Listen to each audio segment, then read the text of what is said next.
Hi everyone, welcome back to my channel. तो कैसे हो आप सभी लोग? आई होप सभी बढ़िया होंगे और एकदम बढ़िया आपकी तैयारी चल रही होगी। तो इस वीडियो में हम बात करेंगे LIC AAU मेंस के एनालिसिस की, जो कि मेरा एग्ज़ाम था सुबह ही, क्योंकि एक ही शिफ्ट में हुआ इसका।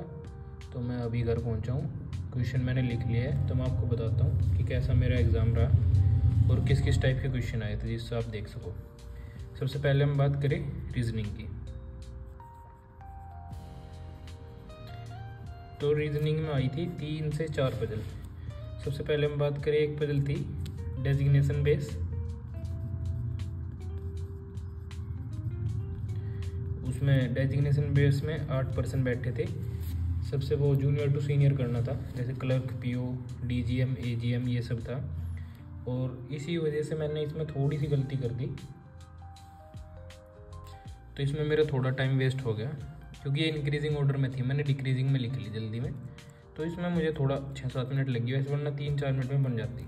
फिर दूसरी हम बात करें, एक थी जिसमें 9 बॉक्स थे और उनका डिफरेंट कलर था, वाइट, पर्पल, ये सब। तो ये इजी थी, 3-4 मिनट में बन गई। फिर तीसरी पजल की अगर हम बात करें, तो तीसरी पजल थी, इसमें 7 पर्सन थे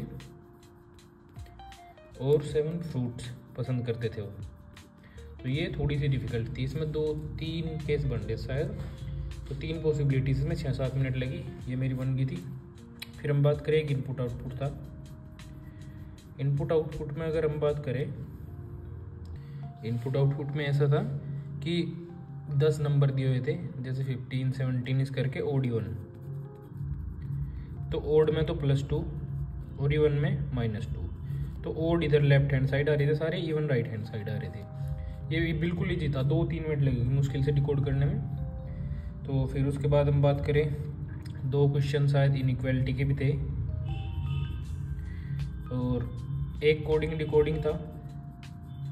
उसका शायद रिपीटेड पूछा था, मेरा मतलब ऐसा था 2@8 करके कुछ ऐसा ही, मतलब श्योर नहीं हूँ, मैंने कर दिया था ये।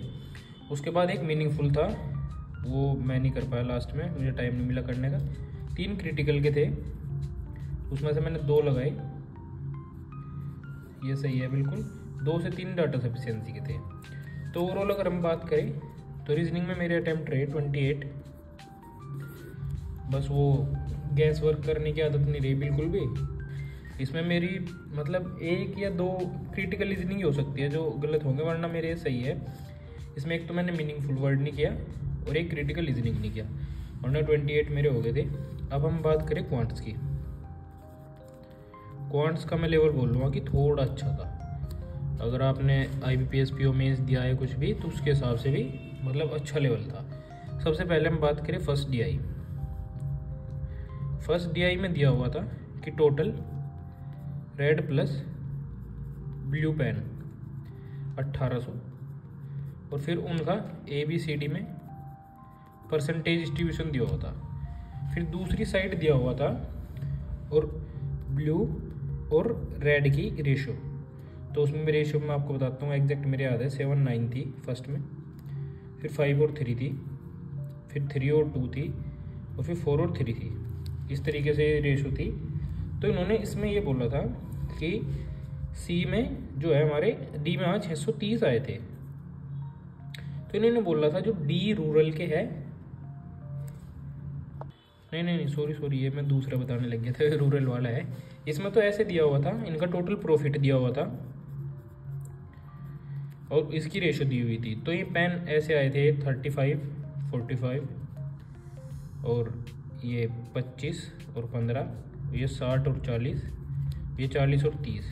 तो ब्लू की जो कॉस्ट थी, ब्लू की वो थी 4 रुपये पर पेन प्रॉफिट, और इसमें था 8 रुपये। तो ये क्वेश्चन था, इसमें मतलब थोड़े लेंथी क्वेश्चन पूछे थे लास्ट में, तो मतलब फिर भी हो गया था, बस थोड़ा सा डिकोड करना था, उसके बाद हो गया था। फिर दूसरे DI की हम बात करें, उसमें वो भी अच्छा खासा था। उसमें रूरल प्लस अर्बन की पता नहीं पॉपुलेशन थी या क्या था, वो दी हुई थी, और फिर रूरल की परसेंटेज दी हुई थी। रूरल की ऐसे परसेंटेज थी 24, 35, नहीं 20, 26 और 30। ये थी। तो लास्ट में उन्होंने बोला था डी के जो है ना ABCD बोला था इनमें भी, जो डी में है रूरल और अर्बन में दोनों में इक्वल है, और ये 630 थे डी में, तो 315 थे दोनों के। और वैसे बात करें तो ये अगर 30% 315 है तो टोटली 1050 था। फिर ये 1050 था, तो ऐसे इनके ये थे, जब ये पता चले तो 20% भी निकल गया, जैसे 210, 24 भी 26 भी, फिर इनमें से माइनस करके ये आ गया, तो सिंपल डिकोड। फिर अगर हम बात करें तीसरे पे कैसलेट भाई ठीक थी, मतलब मुझे तो ठीक लगी। कैसलेट में ऐसा बोल रहा हुआ था ABC में, मतलब कुछ मैन्युफैक्चरर था, टोटल था पहले तो इनका, फिर सोल्ड और अनसोल्ड का बोल रहा था, तो इनका टोटल दिया होता 348। तो ये इस तरीके से दिया होता, बहुत घुमा के, मतलब मैं बताऊंगा, मैंने इतना अच्छा मतलब लास्ट में रेशो में कर लिया था, पर फिर भी अच्छा खासा दिया हुआ था, घुमा के जैसे बोल सकते हैं कि 30% ये था A, तो मैंने 30x लिया, 20% ये 20x, तो बाद में बचा 50x। तो ऐसे ही करके इनमें 30 की रेशो दी हुई थी 4 और 1 की, तो ये 24x आ जाता है, और ये 6x। ऐसे ही इसमें दी हुई थी 9 और 1 की कुछ इस तरीके से, तो 18x और 2x आ गया था, और 50 में भी ऐसी दी हुई थी।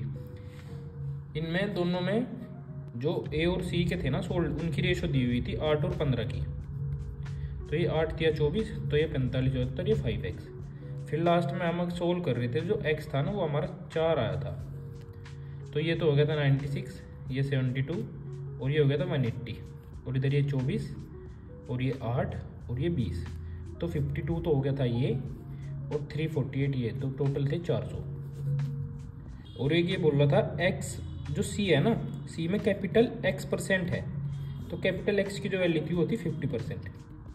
तो एक आंसर में ऐसे ही कुछ आया था, तो उसका 2.4x था, क्योंकि वो 120% था, तो अगर 50% 1x है, 100% 2x, तो 2.4x था कुछ उसका।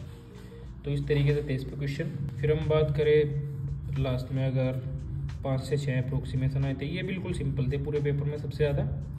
फिर अगर हम बात करें उसकी अर्थमेटिक की, 4 से 5 क्वेश्चन आए थे अर्थमेटिक के। अर्थमेटिक में सबसे पहले अगर हम क्वेश्चन की बात करें तो टाइम एंड वर्क पे था, ABC की एफिशिएंसी दी हुई थी 2, 1 और 3 की। तो ये बोल रहा था B और C तो 15 दिन में करते हैं, तो x और 3x 4x into 4x, total work था 60x। तो उन्होंने बोला A प्लस B 75% वर्क कितने दिन में करेंगे, तो 60x का 75 वर्क 45x, और इनकी एफिशिएंसी 2 और 1 3, तो 3 से अगर कट करें तो इसका भी 15 डेज था आंसर। फिर दूसरा अगर हम बात करें इसमें था एवरेज का, उसमें ABCD का एवरेज दिया हुआ था 60, और C और D का दिया हुआ था 65, और फिर B और A की कुछ परसेंटेज दी हुई थी, तो उनका आंसर तो ऐसा था कि ये 6x था और ये 5x, ये इसका मतलब 20% ज़्यादा था, तो 130 तो ये हो गया था, और टोटल 240, तो क्या बचा था 110, वो 11x की वैल्यू थी, तो x 10 था, तो ऐसे 50 और 60 और 50 आया था, ये पूछा था। फिर हम तीसरे क्वेश्चन की अगर बात करें, फिर एक ट्रेन वाला था, उसमें दोनों की वो दिया हुआ था कैसे क्रॉस करेगी, और उनकी लेंथ दी हुई थी। इसका CND आया मेरा, क्योंकि इसमें ये नहीं बताया था कि वो लेंथ कितने में प्लेटफॉर्म की क्रॉस कर रही है, टाइमिंग नहीं दी हुई थी, तो इसमें निकाल नहीं सके थे हम, तो ये CND था, एक पार्टनरशिप का था। फिर एक लास्ट क्वेश्चन था मेंसुरेशन, ये मुझे मतलब बहुत मज़ा आया करने में, मुझे पता नहीं कितने बच्चों ने किया होगा, क्योंकि सब मेंसुरेशन स्किप करते हैं, पर मुझे अच्छा लगता है। मैं आपको बताता हूँ, देखो क्या कितना अच्छा क्वेश्चन था, एकदम मज़ा आया करने में भी। इसमें बोल रहा था कि जो उसकी टोटल सरफेस एरिया है क्यूब और क्यूबॉइड का, उनकी रेशो थी 12 और 11। ध्यान से सुनना, मैं आपको मेरे एग्जैक्ट क्वेश्चन भी याद है। तो फिर उन्होंने बोला था, उन्होंने दी हुई थी क्यूबॉइड की लेंथ, ब्रेथ और हाइट।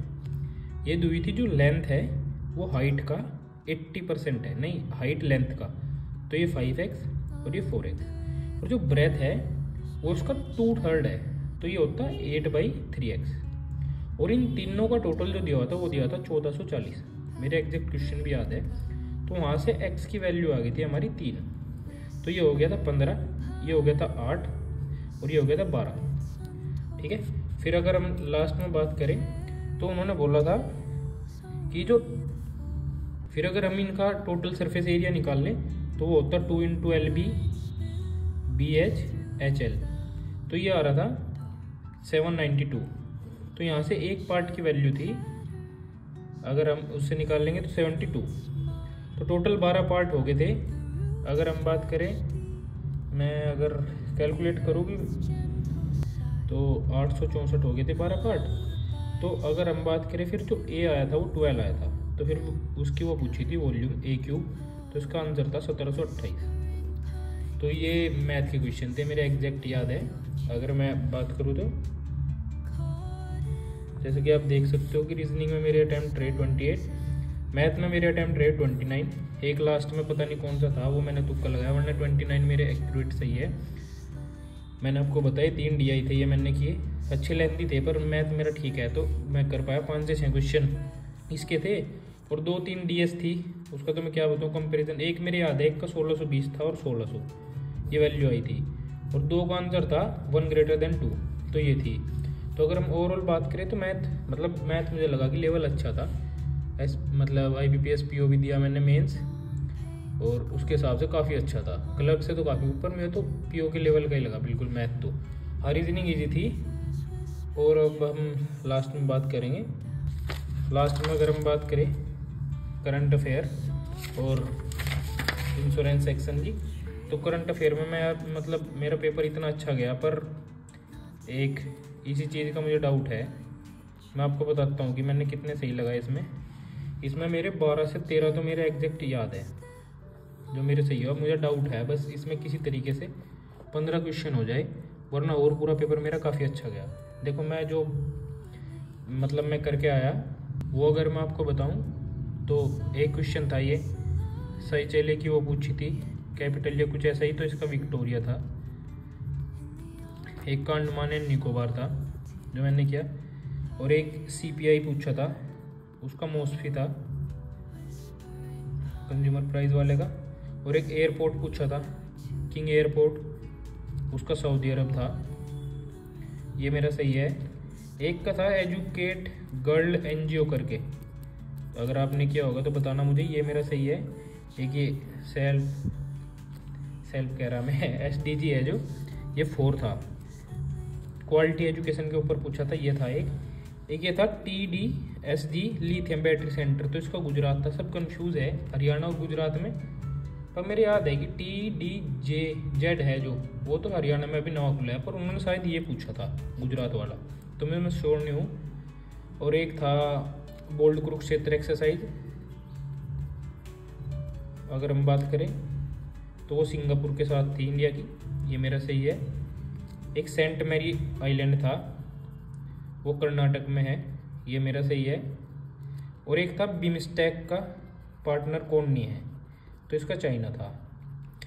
तो अगर हम बात करें तो ये 11-12 क्वेश्चन मेरे सही है। एक और था, एक ऑल ऑफ दीज करके था, वो मेरा सही है, उसमें अवार्ड बताने थे सारे। तो ये 12 या 13 क्वेश्चन, एक आधा और मैं भूल रहा हूँ। हाँ, ये क्यों था फीडे वर्ल्ड कप या कुछ, तो उसका USA था जिसने मेडल जीते थे। 12 या 13 तो मेरे सही हुए। अब मुझे यही डर है बस किसी तरीके से जो 5-7 मैंने तुक्के लगाए, 10 जितने भी, उनमें से 2 किसी तरीके से सही हो जाए, वरना और तो पेपर काफ़ी अच्छा गया। और अगर हम बात करें इंश्योरेंस की, इंश्योरेंस तो इतनी ईजी आई थी। मैंने कपिल सर से पढ़ा, उनका 200 रुपये का बैच था, मैंने लास्ट के 3 दिन पढ़ा, उसमें 15-16 क्लास होगी, कम से कम 20 क्वेश्चन डायरेक्ट मिले। जैसे री इंश्योरेंस के ऊपर था, उसमें कंपनी कौन सी है, GIC, और इसका मेन ऑब्जेक्टिव क्या है, ये स्प्रेड कर देती है रिस्क को, क्योंकि इंश्योरेंस का भी इंश्योरेंस हो जाता है तो वो स्प्रेड हो जाता है, रिस्क एक कंपनी पर रहता।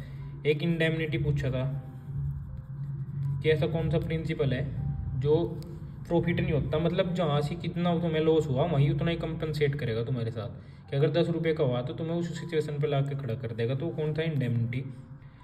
एक गुड फेथ वाला पूछा था, इसका क्या मतलब है कि दोनों पार्टी को सब कुछ डिस्क्लोज करना चाहिए। एक वो था कि ऐसा कौन सा प्रिंसिपल है जिसमें इन्वेस्टमेंट भी हो सकती है और इंश्योरेंस भी हो सकता है, तो इसका यूलिप था। और एक इरडाई पूछा था कब बना, तो इसका 1999 था। एक ये पूछा था कि जो कमोडिटी मार्केट है, कमोडिटी मार्केट उसे कौन रेगुलेट करता है, तो उसका सेबी था। सेबी रेगुलेट करता है उसे। एक फर्स्ट इंश्योरेंस कंपनी ओरिएंटल, जो मेरे याद है। एक ये पूछा था कि कौन सा नहीं है, कुछ डेरिवेटिव्स है उसका, रियल इस्टेट इन्वेस्टमेंट करके था कुछ। तो ये इतना इजी था कि मतलब, और मेरे याद नहीं है। एक पेंशन का पूछा था कि कौन डिपार्टमेंट करता है, PFRDA, प्रोविडेंशियल फंड डिपार्टमेंट है जो ये। तो अगर ओवरऑल हम बात करें तो काफ़ी अच्छा पेपर हुआ मेरा, मतलब मेरे हिसाब से। तो अगर बात करें हम अटेम्प्ट की, तो अटेम्प्ट देख सकते हो रीजनिंग में मेरे 28 है, जो कि मतलब 95% एक्यूरेसी तो होगी। और मैथ में तो 100% एक्यूरेसी है 28 या 29 क्वेश्चन में। एक आधा जो DS का हो सकता है गलत। फिर अगर हम बात करें GS में, अब पता नहीं बस क्या होगा। GS में मेरी थोड़ी सी मुझे डर लग रहा है, क्योंकि 12 या 13 तो मैंने मिला ही घर आके मैच किए, तो 2 या 3 क्वेश्चन में डाउट है। अगर टचवुड वो हो गए तो हो जाएगा पेपर ये। इंश्योरेंस में तो मेरे 20+ सही है, डिस्क्रिप्टिव में पूरा करके आया। तो अगर ओवरऑल बात करें, जो अगर इंश्योरेंस मेरा हो जाए फिर तो ओवरऑल तो मेरी हो सकती है, क्योंकि 200+ मार्क्स का तो हो जाएगा अगर उसमें 30 नंबर भी आ गए GS में। तो आप लोग बताइएगा कि कैसा आपका पेपर रहा और कितने आपके अटैम्प्ट हैं, और आपको कुछ वीडियो में लगा आपको सीखने का, या कुछ आप अपना मैच कर पाओ तो प्लीज़ बताइएगा, या मैंने कुछ गलत बताया वो बताइएगा। और आप बताइएगा कि आपको SBI क्लर्क के रिगार्डिंग वीडियो चाहिए या RRB PO के स्ट्रेटजी वीडियो या मॉक टेस्ट, जो भी, वो कमेंट करिएगा मुझे, जिससे मुझसे वीडियो बना पाऊँ। और अगर आपको वीडियो अच्छी लगे तो लाइक करिएगा और चैनल को सब्सक्राइब करिएगा। और बताइएगा आप लोगों का कैसा पेपर रहा, और क्या आपको कोई टिप्स या स्ट्रेटजी कुछ भी चाहिए वो कमेंट में बताइएगा। Thank you so much.